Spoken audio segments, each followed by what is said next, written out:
most of the theories of creativity say that curiosity is the number one factor for being creative. And if you're not curious, the door is closed. And I find more and more that it has to do with opening the door, right?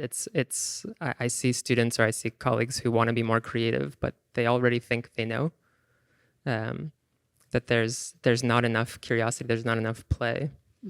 And so the sensory experience for me is just practicing saying what's here. I think we're very good at saying, what's the point? What do I get out of this? What can I get out of this? I think we're bad at saying, what is here? Good evening, everybody, and welcome. I'm Gina Marie Jameson. I am the Special Projects Producer at Emerson College's Office of the Arts and ArtsEmerson. I use the she series pronouns, and thank you so much for being here with us tonight in the Jackie Liebergott Black Box Theater at the Paramount Center. At ArtsEmerson, we often say, the art is the provocation and conversation is the point. Each point conversation takes inspiration from the works on our stages and expands them outwards into our communities, our ideas, and our shared sense of wonder. The goal is not simply to discuss the art, but to explore the questions it raises about how we live, how we create, and how we connect with one another. Tonight's program, Engineering the Imagination, invites us to reflect on how art and science work together to move us, to awaken curiosity, emotion, and awe. It asks, how do artists and engineers, scientists collaborate to build wonder? How can light, sound, structure, and code become pathways to self-discovery? This conversation is inspired by three of our recent works across our ArtsEmerson's seasons, two in the past and one that we have upcoming. The first is Janet Echelman and Rebecca Leger's Noli Timere, which opens in January, with its monumental woven architecture suspended above the stage. It's a structure that provides questions and curiosities about tension and bodies in space. And just recently, we had Manual Cinema's The Fourth Witch, which reimagined Shakespeare through shadow, light, and live cinematic storytelling, a blend of craft, design, and magic. And Theater Mitu's Utopian Hotline, which transformed the Charles Hayden Planetarium into a theater of possibilities, a collaboration with scientists and audiences alike to imagine new futures for our world. Each of these projects embodies what happens when performance meets precision, when the imagination itself becomes an engineered space. And that is what we are going to explore tonight through our amazing panelists in this conversation. The intersection of creativity and technology, and how art can reveal not only what we can build, but who we can become. And I am so honored and delighted to be joined by three extraordinary artists who live and work at that intersection. We have Ilya Vidrin, who's a choreographer, a researcher, and a founder of the Partnering Lab, whose work explores ethics, robotics, and embodied motion. Right next to me, I have Alissa Cardone, who is a choreographer, a media artist, and the co-director of the Dance Technology Lab at the Boston Conservatory at Berkeley, whose practice bridges body, movement, and media. And Dani LeBlanc, our very own Dani, who we partnered with on Utopian Hotline and many other programs, who is the director of the Charles Hayden Planetarium at the Museum of Science and leads groundbreaking collaborations merging science, communication, and art. So we're going to explore how art and STEM converge to create spaces of wonder, reflection, and discovery. So let us all settle in and see where curiosity can take us. My panelists, let's get started. And I do just ask that before you speak, that you just let us know your pronouns that you use as well. So I'm going to open this to everybody, whoever wants to jump in first. When you hear the phrase engineering the imagination, what does it mean to you personally? And how does that idea appear in your creative or your professional practice? Hi, my name is Dani LeBlanc, she, her pronouns, and I am wearing a flowy, colorful top, black pants. For engineering the imagination for me is what I think about is and I, again, work in the planetarium and the Omni Theater, so we have two domes at the Museum of Science. So we're in a black box theater right now, and I like to think of our work working in a black hemisphere, a black sphere, where all the possibilities are open to us and to our imagination. So we are able to now, through digital technology, create anything that we can imagine and to recreate that for audiences. So for me, engineering the imagination is really about iterating and thinking about how can we use this space to transport people, to connect people, to create these incredible emotional experiences that are just one of a kind, because there is no space like this venue anywhere else in Boston. And it just opens up the potential. So, for us, there's all these options, and thinking about just how can we use the space and how can we invite and welcome artists to come in and use the space so that we can also be engineering their own imaginations to create the things that they're dreaming up in their minds, create those experiences for other people as well. Hi, I'm Alissa. I'm wearing a brown gingham dress and a black cardigan, and I have dark brown hair with some gray coming in. So engineering the imagination for me, I think, is about figuring out what are the conditions to create. Because early on in my career, I had a dance company called Kino Dance. I worked with a filmmaker and a set designer. And we sort of came together because we shared a certain aesthetic and had certain artistic values for what we wanted to make, and particularly what we wanted to make together. And we just would figure out, like, what are the right conditions, what are the right rules, who are the people, what's the work that was previously made that's sort of similar to what we want to make, who are those people, and put them in the room with us, put their work in the room with us to figure out what are like the formal approaches that would then allow our imaginations to kind of let loose. But I think the conditions were always like full and rich with examples and ideas from artists that had already been making work, like the work that we wanted to make. Nowadays, the conditions are like a little trickier because I have children and my collaborators moved to New York. They live in Harlem now. Ala's making films. Daedalus is a set designer in New York City. And now I'm collaborating a lot with students. And so my work at the conservatory is a lot about, like, what are the ideas that I'm going to bring into the room with my students so that their imaginations can kind of go. I work with a lot of like body-mind centering and somatic work, as well as like taking rules and structures from other dance artists to kind of let them play. I feel like the conditions or the engineering of the imagination for me a lot is about like adult play at this moment. Nice. My name is Ilya. I use he/him pronouns. I have light brown hair. I'm wearing a sweater with vertical stripes that are green, white, and black, and I'm wearing dark jeans and brown shoes. Engineering the imagination. The first thing that sort of came to mind, when I think of engineering, I think of problem solving. And I think about what problems need to be solved, if those problems are nameable, and how we go about naming them. I really like that Alissa mentioned values and conditions. I come from value-sensitive design as a methodology and think a lot about the stakeholders that are at play. So if it's imagination, our own imagination, what are we limited by? Where are we coming from? What are our personal backgrounds, our histories? And then ideally who we're working with and what their backgrounds are, what their histories are, how they can come into contact. I think a lot about value tensions also, right? When we think about the history of value-sensitive design, we think about the design of things like cookies that we all know now. Those were digitized medical records that doctors wanted to have accessible, but patients wanted to have private. And so how do we deal with privacy and accessibility at the same time, rather than saying it's one or the other? The value tension recognizes that we can imagine and speak with, come up with solutions that I also love this idea of play, that curiosity is sort of at the heart of it. I love that. And kind of jumping off from there, because you're getting right into my next question, which is, what is the tension that we find ourselves when we're at the intersection of not only, art and science, but it's also just art and human progress, right? What we're slowly marching towards. So what do you find most exciting and also most challenging when you find yourself at that intersection, as an artist or as a scientist or as someone who is shepherding multiple stakeholders together?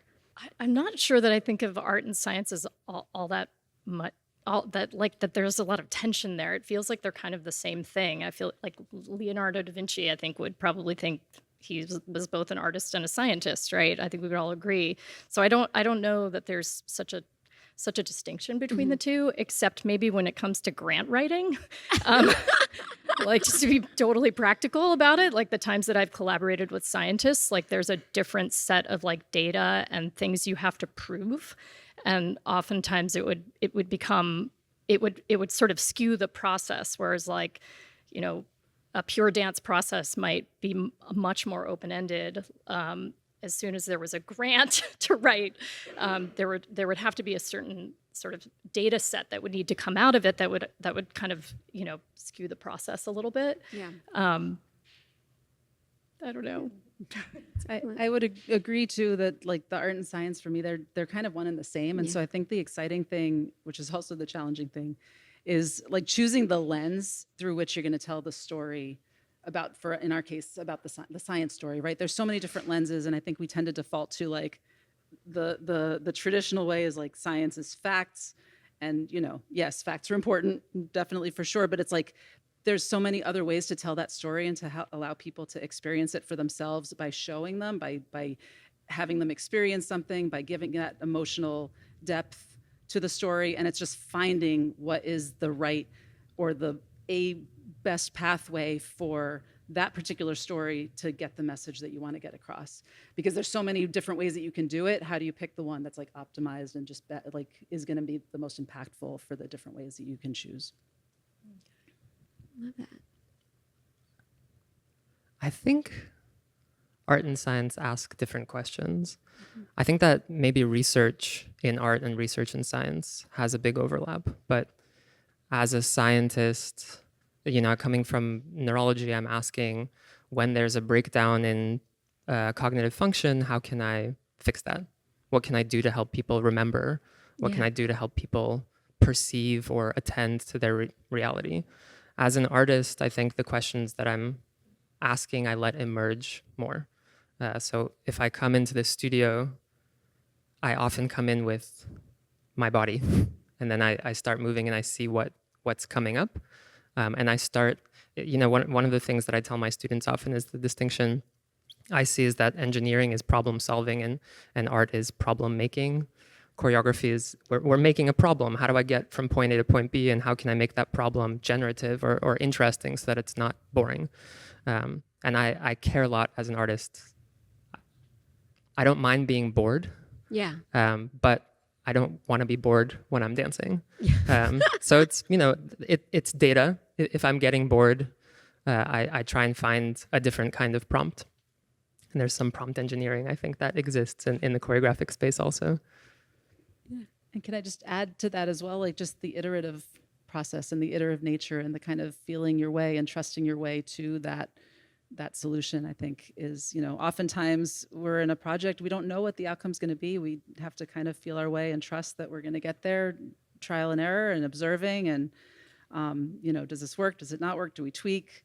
And I feel like it is really engineering. And then at the end, it's just, you know, an incredible journey. Yeah, I think the iteration is, I think that's what stays, whether it's art and science, but the things I think about, like robotics clearing nuclear waste that we don't want, jobs that we don't want humans doing or that humans should not be doing, working in sub-zero temperatures, or building bridges that we don't want to collapse. Those are important questions. How you feel when you're on that bridge, that's a different kind of question, right? Ideally, the bridge doesn't collapse, but I want to feel something when I'm on the bridge. I love that. That is, absolutely beautiful. And so much of all of your work in different ways,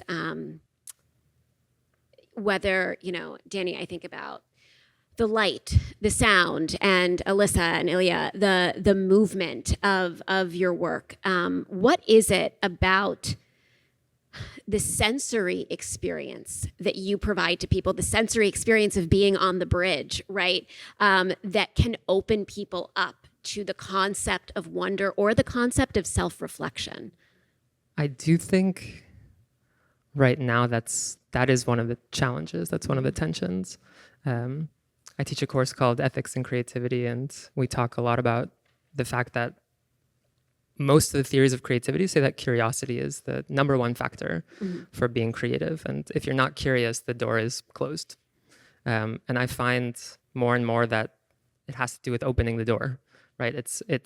I see students or I see colleagues who want to be more creative, but they already think they know that there's not enough curiosity, there's not enough play. And so the sensory experience for me is just practicing saying what's here. I think we're very good at saying, what's the point? What do I get out of this? What can I get out of this? I think we're bad at saying what is here. Yeah. And just hard stop. Just notice what's here. And I think in our venue, so it's a 57-foot dome. It's you're looking up, you're kind of leaning back. There's a picture happening all around you in all directions. I think it forces us to slow down in a way to just take in all the different things we're seeing and we're experiencing and that we're hearing. And I feel like for Utopian Hotline, which was that incredible piece that we did with Theater Mitu, and like it's all their vision, and we just, they had a residency in the theater, they got to practice all of this. We just kind of like watched it come to life and shared the tools. But you'd walk in and there was a headset, so you have this very intimate audio experience. And then sometimes that would slow down and you would get to just kind of witness what was happening above your heads. There was the set piece. There's just all of these moments that you just don't get in everyday life that force you to slow down and just think about and take it in. Not think, maybe just take it in, and then you think about it afterwards. And in the moment, you're just experiencing it with everybody else in everybody's unique way. At first, you think you're all experiencing the same thing. You realize, without too many spoilers, you realize somewhere in between in the course of the experience that you're not actually experiencing the exact same thing. So it's an incredible moment when that happens. And I think it's just being in that space, in that moment, and then being able to think about it afterwards. You're making me think about sort of what are the early experiences that I had watching dance or watching performance that made me feel sort of awe-inspired and what made me want to make work. And probably some of those early experiences were seeing Min Tanaka dance, he's a Buto dancer who's now a film actor. But there was something about his performance that just really, it made me, I remember crying. I'd never cried at a performance before because I was always so aware of a performance space being a created space, right? So you're in a dome, you're in a theater, you're in a black box, like you know where you are, you know that this is, somebody has created this and there's conditions that have brought us all together, but that it's, he was performing in a ditch in the ground outside in Japan. I was part of this festival. And I just was in awe. And awe for me was like forgetting about my ego. Like I was very small at that moment. I wasn't thinking about myself. I was just so captivated by what I was experiencing. And I think about that a lot because, I don't know that anybody's ever really cried at my performances, right? Or I don't know that that's really happened very many times to me. So you can never know what it is that's going to make someone feel, right? You can only really know what you feel, and I'm not sure where I'm going with that, but it just made me think of that. Well, you're actually completely answering my next question. Is what happened is the two of you, which was how can we be intentional about generating a sense of wonder or transformation, and you both just brilliantly answered that. Ilya, I want to ask you specifically, your work explores how the body can serve as both an instrument and an interface, merging choreography, robotics, ethics. So what have you discovered about empathy, about trust, about connection through the lens of movement and machine? One of the big taglines I think that I've been coming to over the last 10 years is that trust doesn't guarantee care. That we can instill and endow our machines with trust, and then we stop paying attention because we have this sort of positive confidence that things will go the way we expect them to go. And so I think about this sort of tension between trust and care. Trust as a positive confidence. There's presumptive trust where I'm not really paying attention. and tempered trust, where I'm saying yes, I'm showing up and I'm making contact, but I'm still curious. I'm still attentive. With empathy, I think there's a lot right now that's focused on how to make robots seem more human-like. And this is humanoid robots, right? Not all robots are humanoid or even seem alive, right? There's all sorts of assistive robotics. But I think it's less about trying to make a machine more human and trying to understand who we become when we interact with machines. Because there is this idea that we are constantly becoming. We're what maybe I'll say it this way, from neuroscience we get this idea that practice makes permanent, right? So the more we practice who we are, how we get angry, how we get frustrated, how we take that out, that's what solidifies as the next thing, right? That's how we see attention spans getting smaller, because we are getting bombarded with information and then looking around all the time. So I do think if we take this idea of practice makes permanent forward towards empathy, if we treat every opportunity with the machine to practice empathy, then we become more empathic. That just connected so many different things in my brain for me. Thank you for that. That was incredible. This is kind of my spotlight series is what we're going into, which is, so Alissa, your work, you merge media and performance in ways that heighten perception, I think is safe to say. How do you think about a camera or a projection as an extension of the body, and what can that technology reveal that live performance might not? Okay, so first I'll talk about projection. So early on, projection for my company and for myself when we were first experimenting is just light. Yeah. So we were really working with projection as light, as a light source. So working with light and shadow, or just basic shapes.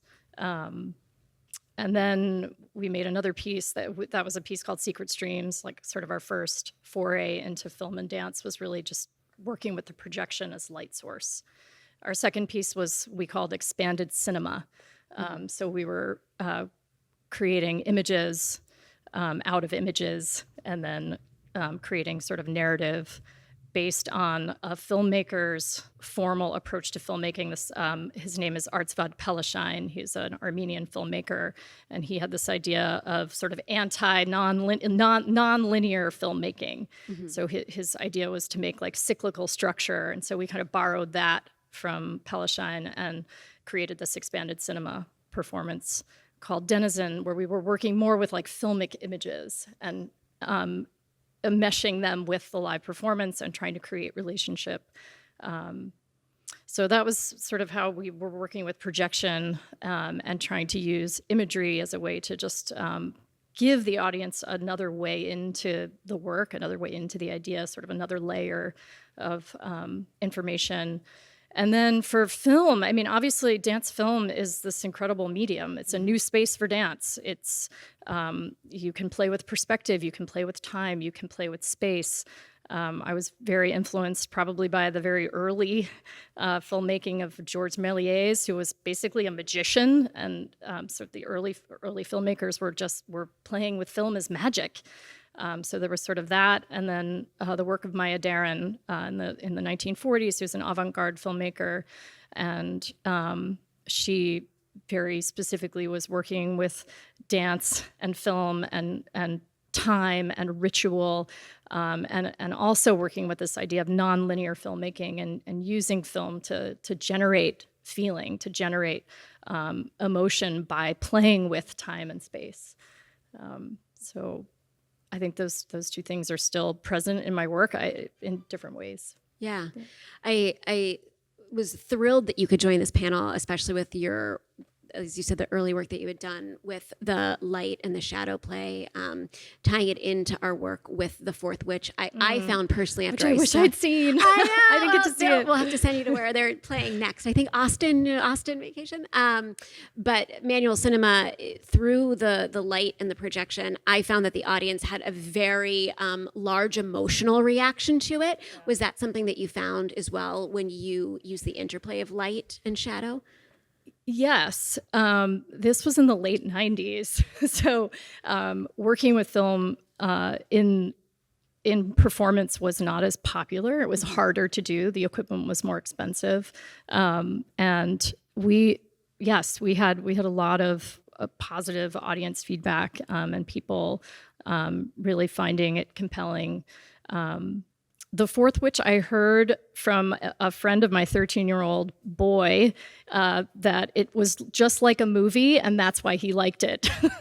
Which I thought that was like the 13-year-old boy perspective on the fourth witch. I asked him when I was driving my kids home from school today. I was like, Duncan, you saw the fourth witch.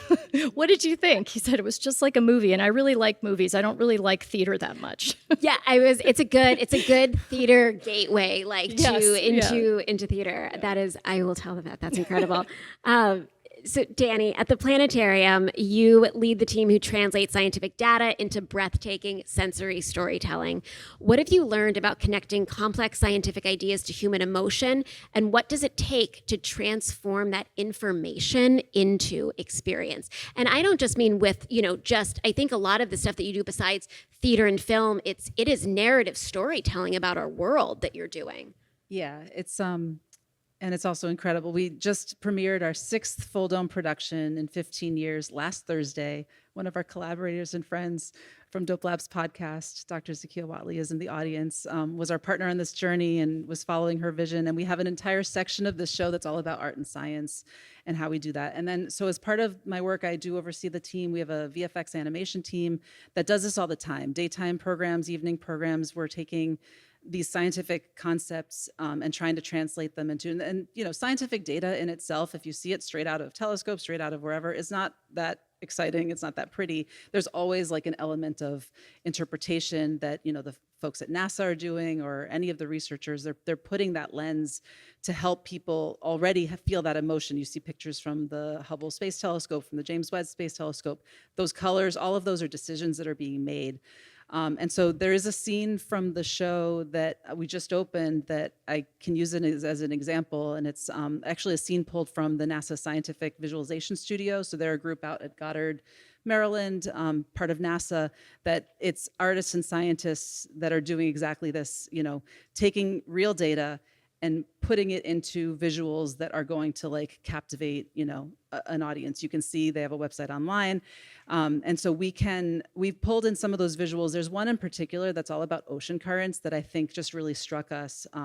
The way that they have translated the data into ocean currents is like a very Van Gogh, like you see the earth and it's like these incredible colors that they've picked that are very reminiscent of Van Gogh painting. There's the currents that are done in those brush strokes, and then it's all swirling in motion over time. And it's real data. We have to kind of remind ourselves it's real data. And so we have this moment in the program where we're just sort of zooming in slowly on that without a lot of words, just letting people take it in. We have some incredible, very vibrant, energetic music that's behind it, that's just giving people that moment to breathe with it and to kind of come to their own conclusions about what it is that they're seeing. So I think one of the things that we've learned really is don't put too many words on everything. Let people just take in the beauty of the science and just kind of give them enough words to give them some guidance about what it is that they're seeing, and let their imaginations and curiosity just drive the rest, right? So if you're watching, whether it's these ocean currents or a beautiful picture of whatever, a nebula,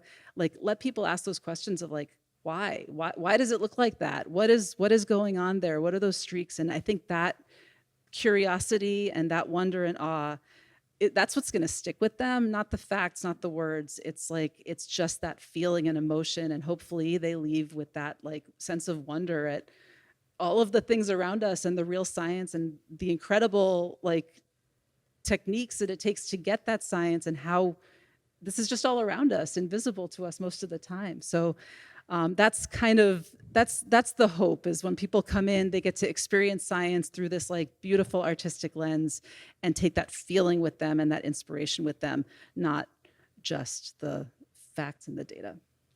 I think what is so incredible about everything that you just said and is resonating to me is that you could pull out pieces of what you just said and apply that to a director of a theatrical production or a teacher of a scene study class or a choreographer. You know, you're saying just breathe with it. It is the feeling that will stay with you. It is really, to your point, earlier point, Alissa, that there's, and yours, Dani, that there's not much of a difference when we talk about the arts and science. It is we're still working, you know, in the same. Can I add a realm. small thing there is Yeah. that when you can't figure out what it is that's like driving the thing, it's so compelling. And that's why, like, when you stand outside in the middle of a rainstorm, you're just like, what? Right? And then that can happen in performance too. It can happen at the Planet. It can happen in so many different places in front of the Mona Lisa. If you're into the Mona Lisa, like, those experiences can happen when you just can't understand, or your brain can't quite put together what it is that made it work. So finding the systems for that, like as a choreographer, like that was always where I was sort of like, how do I make this live so that you can't quite figure out what's making it live? Yeah. So that as you're watching it, the audience is trying to figure it out. Because then you're like engaged in that way that like opens your brain and makes you curious. Well, when you're working, right, in like the realm of curiosity, and you're working with, as you said earlier, Ilya, all those different stakeholders, people coming from different backgrounds, artists, scientists, technologists, filmmakers, you know, people who are working on projections for you, how do you build the shared language together in that process in order to navigate and engineer the wonder? I mean, Dani, maybe I'll start with you. Like, how do you, from like a nuts and bolts, when Theater Mitu was coming in, when we partnered together, how do you take your team and say, here's our actual thing that we're talking about and how we're going to talk about it? Like, what does the process look like? I think, and this kind of works for many for Theater Mitu in particular. We showed them the theater, and Ruben Polendo and Justin Nestor, who are like sort of the visionaries behind the project, the specific project that we did, and the entire Theater Mitu team. We showed them the space. We showed them, and we did this also with Dope Labs when we brought them in. We just kind of showed them all the tools that were at our disposal, right? All the tech. Here's what we can do in video. Here's some things that we've tried before. Here's what works. Here's what doesn't work, and we just kind of sit for a very long time in a very dark, windowless, room, and look at all the possibilities, and then, just listen to each other, I think, and think about like, what is the story that we're trying to tell? What works for that story? And then kind of learn together on the process. And I think for me, one of the most exciting things is the spark that, that Dope Labs had and that Ruben and Justin had when you walk in the space and you see them like sharing that spark of like, oh my goodness, all the things that we can do right now in this space. And like, that is the beginning of forming that common language of like, whatever experiences they're bringing and the tools that we have. And then the scientists, because they also had worked with scientists, like all of that, you start with that excitement, and then you share and figure out the tools figure out how to use the tools in these new ways together. And it's the journey that's just super exciting for me of seeing that, us learning from each other and creating this product that we couldn't have dreamed of. That's awesome. It is. I mean, it from really an artist, is. I'm like, wow, those artists are so lucky that they have you. Ilya, how does that resonate with you? Yeah, I think whether it's whatever the project is, I think close looking or close observation is the starting point. If I'm starting with music, my collaborator and I will sit and listen to the music together and we'll sketch it out. Value-sensitive design is incredibly helpful here because it is about identifying the values and identifying the stakeholders and looking for the value tensions. So the project we're working on right now is looking at Tchaikovsky's Fifth Symphony, which is a long piece where we're orchestrating it for 2 musicians. So one question is like, the piece is so vulnerable and it's so cyclical and so progressive. There's this beautiful evolution, and it's like an hour piece. Yeah. And that might be too long for people's attention span. So how do we, how do we examine vulnerability at the same time as accessibility or length, duration? How might those be in tension? For other projects that start with concept, we don't have a starting place other than the imagination. So we sit and think. There was a project I was doing on attachment theory, and we sat and talked about attachment and free wrote and let our imaginations run wild, and then came back and talked about it. I do think starting with shared vocabulary is incredibly important because musicians and dancers sometimes use the same words to mean different things. So articulation or dynamics mean one thing in music and mean something else in dance. For engineers, it's the same thing, right? Dynamic tension as a biomechanical principle is very different than dynamic tension as an emotional principle. So laying out terms can be helpful to stay curious and to be able to develop something that can then move forward. One of the things that I love about collaboration so much is that the end product is always far beyond what I could have done on my own and far beyond what I could have imagined on my own. And that's different than saying you do your thing and me and I'll do my thing. That's us bringing something of our own to bear together and then moving it forward as a unit. Do you find when you are, coming up with that shared vocabulary, and I'll open this to anybody, that the way that you perceived a term in the past changes after you've worked with it in a different sense? For sure. Yeah. I think that I have many, many notebooks where I'm trying to take notes, and I love language. I think growing up bilingual just gave me a love of recognizing that you can say things in different ways, and something can be understandable to one person and not understandable or legible to another person. Yeah. But the meaning changes, and I think that's where aesthetic experience is so exciting, that we tend to think of beauty as this ultimate standard, and yet I think meaning is the standard. Things can be meaningful and not beautiful, and meaningful because they're not beautiful, right? We derive meaning from pain, or we derive meaning from things that may have not made any sense before. And I think that's where the aesthetic experience starts to really come to life, because we are making sense of our senses, of how we engage with others. Yeah. And just to add that, I think in general, in collaboration, vulnerability is like kind of a key state for everybody to be in. You have to be willing to be vulnerable. You have to be willing to kind of kill your ideas, or to go through, instead of going with the first idea, go with the 20th idea. And there's a lot of sort of humility. But yeah, I just echo that shared language is really, really important, but it's not always there. And so you have to build a new language together, and that process itself can be really interesting. I think I might add also, I'm smiling because I like complexity, and my collaborators know that often if something works on the first go, I will nix it just because it worked. And I have faith, I have trust. I trust that if it's meant to be, we will circle back to it. But I think part of developing shared vocabulary is saying no, is understanding, like, yes, maybe we'll hold on to it, like over here. Sorry. We'll put it aside and then see what else comes up. And there have been processes that sometimes can be frustrating, but I think they're only frustrating in the context of efficiency. I think when we bring efficiency into the aesthetic space, into the artistic space, we cut our legs out from under us, because if we're just trying to do things as fast as possible, or as efficiently as possible, or as effectively as possible, we lose the thread of possibility. So I think I'm smiling, right? Because I think it's important to be able to build shared vocabulary, that it's not about saying yes. Yeah. It's not always about saying yes to everything. Sometimes it's saying yes, and maybe let's try it that way just to see what happens. That's why I love working with students so much, because they always get so mad at me when I'm like, nope, try again. Yeah. Right. Yeah.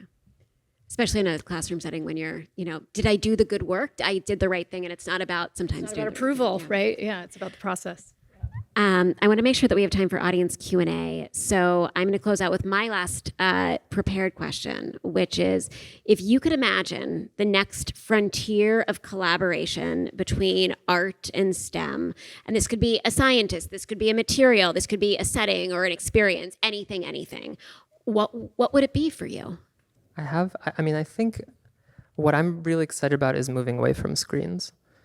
I think that a lot of the work that I've been looking at that is engaging in the future is looking at the ways in which screens are these massive, very expensive things that keep our attention focused in one place.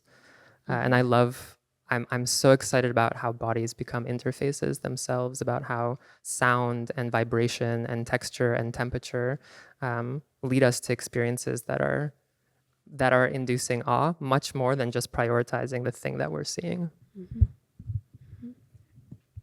I don't know. We can't get rid of our screen. It's so central to the experience, but we do the live performance part and really experimenting with that. And then the other part that really has been challenging for us to crack and we've wanted to is just the audience interaction. Like, how do you get, so again, our space is concentric seating, so everybody's facing each other. There's like a very campfire kind of effect to it, and it's very communal and shared. How do we get them to, the audience to participate in a meaningful way that might impact like what it is that they're actually seeing instead of a pre-rendered thing or instead of a pre-choreographed thing? And we have done live performances, but like, how do we really have each audience member feel like they're contributing to what they're seeing in some kind of meaningful way? So for us, that's something that we're working on. I know there's other tech and other screens and other, definitely other areas where this can happen, but we're trying to think about that in the planetarium. And there have been some like prototype experiments, but 200 people interacting meaningfully in some way, like it can get very chaotic very quickly. But I think what was so amazing about Utopian Hotline is that people felt like they were part of it. I mean, there were moments when people, through the headsets would be asked to do something and they could see everybody else doing something or something slightly different. And there was this like shared connection with all the people in the room. And so like, how do we repeat that? How do we continue that? How do we bring people like one step closer to the technology so that they're doing something that's directly, just they do something and they see what the effects are and they see how everybody else reacts so that every experience is like a completely unique experience. So that's what we're working towards getting to. The thing that came to my mind was more physical practices and more acknowledgement that physical intelligence is a real asset in many different environments, science included, but that it's just really important that we acknowledge that we have a body and that we know how to feel our bodies and we learn how to love our bodies no matter what they're going through. And that is I think we need to do some work on that as like just culturally. Yeah. I mean, that ties. That's not yoga. It's because yoga's great, right? But like I know so many people who injure themselves through yoga, but like that awareness of what we're made of, being able to feel what we're made of, and realizing the three-dimensionality of that and how awesome it is. In comparison to the collapsing of our entire lives into this. But I love what you're saying because I feel like that ties in so well to the upcoming production of Noli Timere, of feeling the body in this built environment on this net being supported, the body as a thing that can affect the tension, a thing that can affect the technology, and not vice versa. So that dovetails really nice. Yeah. I'm excited to see that piece. Yes, yeah. I hope everybody is. All right, I am going to open this up to our group for a couple Q&A questions before I close us out. Hi, my name is Sean. This is, I don't know, it sort of was provoked by your last thought there, so it's not exactly as formed as I'd like it to be. But just, I guess, all of your reflections on like moving forward and sort of decentering screens and automation from technology and expanding people's notions of what technology can be even within our own bodies. I don't know how you could provoke, I guess, that expanded perception, or if you guys had any thoughts of how to like elicit that response. Like, okay, I watched a performance in a ditch and we are of nature, connecting with our bodies. I don't know how you can begin to, because I think it's a question. It's not, I'm telling you to think of yourself in this way, but how can we begin to realize that, studying ourselves as natural beings is also a part of innovation, in a sort of like cyclical nature, like we're going a little bit back. But it's a part of STEM, it's science. I think. If that makes, I could sort of like clarify. Or That's beautiful. Just keep going. No, I guess that's my thought and question. Yeah, I think I'm going to keep bringing it back to values, that when we look at the history of science, the fact that we take objectivity as a standard is relatively new. We used to use our own experiences as ways of making sense of the world. It's with things like microscopes that we started saying, oh, I can look at this from a distance. So I think one of the questions that we've been sort of circling around but haven't grounded in is what is it? What is technology?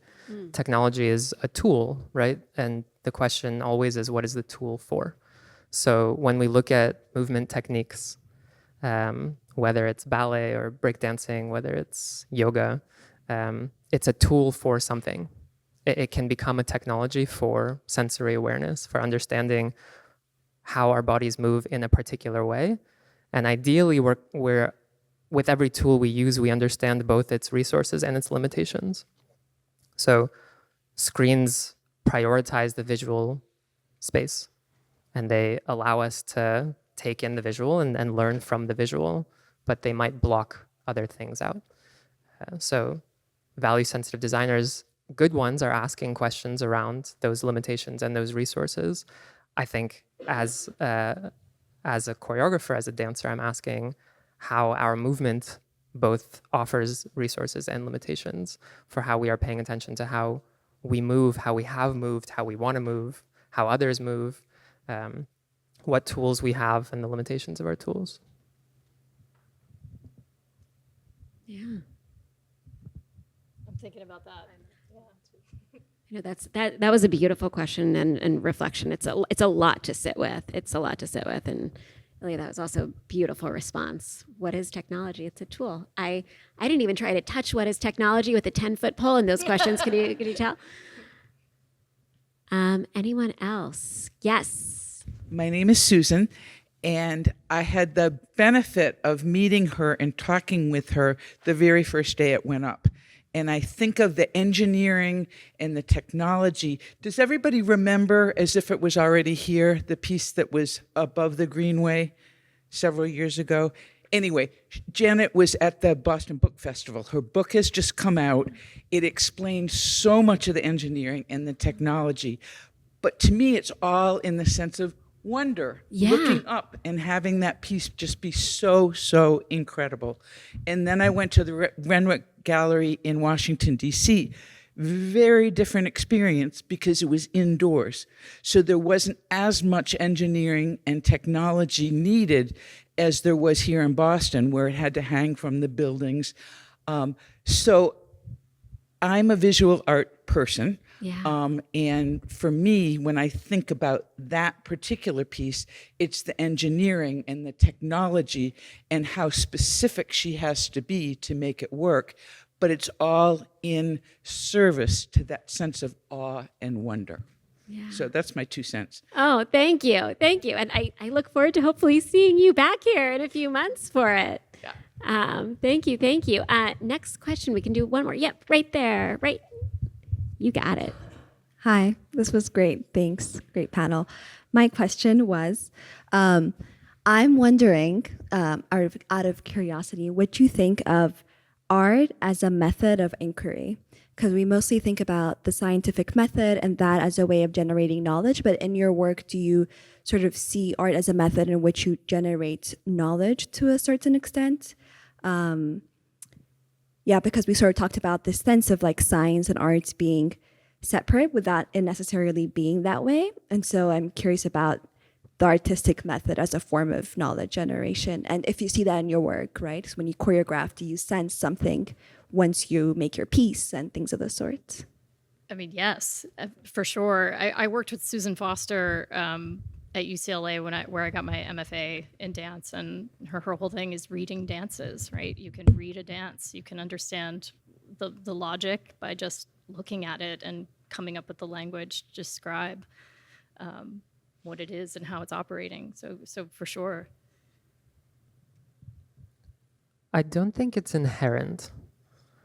And I think that's important because I think that there are ways to engage in spontaneous artistic practice that is purely intuitive and beautiful, and you walk away from it. I think it certainly affects us. I think it certainly affects how we move through the world. But engaging art as inquiry, I think that's where the research emerges, where we so much of research is about documentation and organization of that documentation, right? If I'm doing a scientific experiment and I'm trying to understand how to separate fluids, and I do a bunch of pipetting and I walk away and I don't write anything down, verification and replication, those are things that matter in the sciences, and I think they matter in artistic spaces also, only insofar as that knowledge, that understanding can be crystallized in some way. So I work a lot with partnering. That's sort of my bread and butter. That's the partnering lab. Thinking about how people interact. And a thing I think about pretty often, a little anecdote, like as a young person, when I was starting to date, I was like, how do I know when to hold someone's hand? How do I know when and how to kiss? Like these things that, you sort of rite of passage as you get older. But they've stuck with me as like, we don't really practice relating, right? We practice relating by making friends and then just being friends. We either relate or we don't relate. But as dancers, we are practicing relating constantly, right? Because we're trying to get something ready to go out on stage, or ready to go out into a battle, or ready to go out onto a film. And so when we practice relating, part of it is trying to understand how we relate. And it becomes this kind of inquiry that we document and organize. If we lose that documentation and organization, I think it still lives absolutely within our bodies. And I think all artists will agree. But making sense of it, being able to articulate it, is a different skill set than the art itself. And for me, I would just add that the art is where like the depth of the question is for me, right? It's that's what's going to drive the next question and the question after that, and like the continuing to probe and like find those answers, and like it just, so I think there's learning that comes from that. That's just like whole self learning and like just helping us move through the world and like, yes. So yes. Thank you. Thank you for that. Thank you so much to our amazing panelists, Ilya and Dani and Alissa. Thank you for your presence, your attention, your own curiosity. I think we well covered and witnessed how art and technology, when combined thoughtfully and creatively, can shape not just what we see, but how we feel, how we move, and how we imagine. Thank you again, everybody, for joining us. Let us continue imaginating, collaborating, and building experiences that transform how we see and how we are seen. So now we can all go forth and engineer a little wonder of our own. Thank you all so much. Thank you.